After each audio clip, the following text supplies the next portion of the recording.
So David, why is it called the broken compass? So basically, I am just always lost. So like, I've never been able to like get anywhere where I've been planning on going, like entire life. Like I'm from a small island with one road, and I don't know how many times I've driven towards Miami and my work was the opposite direction. Like the first time I went to try to travel, plan was to go to Brazil, right? Gonna do Carnival, and guess what? Never been to Brazil. Reason being, because apparently no one told me on any of the websites that I checked you needed a visa. So when I showed up to the airport, walked all up, handed the girl my tickets, and was like, all right, on my way to Rio, she looked at me and was like, all right, where's your visa? Pull out my wallet, hand her my card, I'm like, there's my visa, I'm ready to go. She looks at me and she's like, yeah, not that kind of visa. So I'm like, well, what do I do? She's like, I contact the embassy, blah, blah, blah. Turns out getting a visa is really expensive. So we ended up like changing it to Panama. So I tried to go to Brazil, ended up in Panama. While I'm in Panama, I end up running into this drug dealer who like, I'm just trying to buy like, get a lighter for my cigarette. And apparently fuego in Central America means a whole nother thing because like he was trying to sell me cocaine and heroin and all kinds of shit. So after denying the drug dealer and then the drug dealer threatening to kill us, like I remember time to die gringo, me and my brother decided to run off to Costa Rica. No plans, just hopped on a bus, went there, ended up in some surf town, get home and I'm like I fell in love with like traveling. So I'm like, all right, I'm gonna keep doing this. So I planned on going to Europe because I had some friends there. So I had everything set up, was like, all right, I'm gonna go work in Poland. So the school's like, all right, if you get a work visa, we can give you a contract. So I called the government. The government's like, all right, if you get a contract, we'll give you a visa. Literally went back and forth forever. Turns out neither one was giving up, so I was just like, fine, I'm gonna look at other places. Next thing I know, I get a phone call or like a Skype interview from this company in Thailand. And they're like, hey, can you be here in like 10 days? So I'm like, well, I was planning on going to Europe, head off to Thailand. And they're like, okay, we're gonna toss you in a small village for a little while, then you can come back to Bangkok. Well, I'm in Bangkok for like 3 days, and in the process of those 3 days, I get robbed by a prostitute and end up like just kind of shit out of luck and put on a bus to a whole new city in the middle of nowhere, where in the 6 weeks that I lived there, ended up with dengue fever, and the school or the company that I was going through was like, all right, well, we're gonna move you to another small village.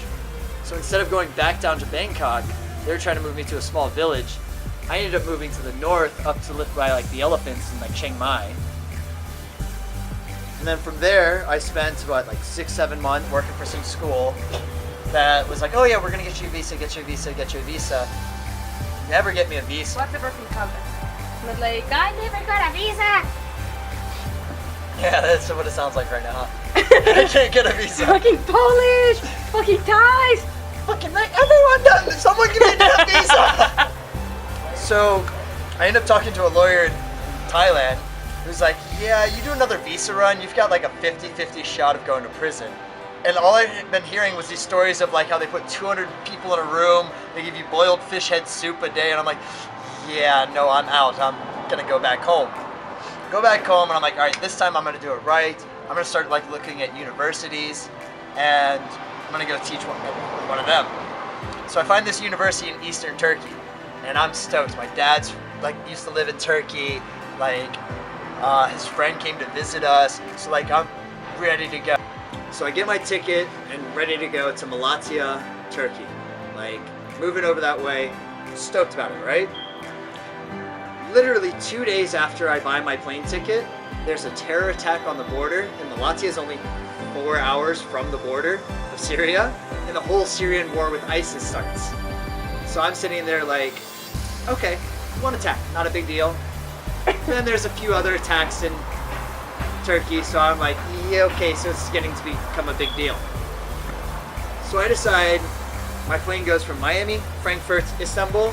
I'm gonna stop in Frankfurt, call a friend, and pray to God he answers, because I'm moving to Poland. End up going to Poland thinking, all right, 6 months in Poland. A little over 2 years later, I'm still like living there, writing books and shit like that.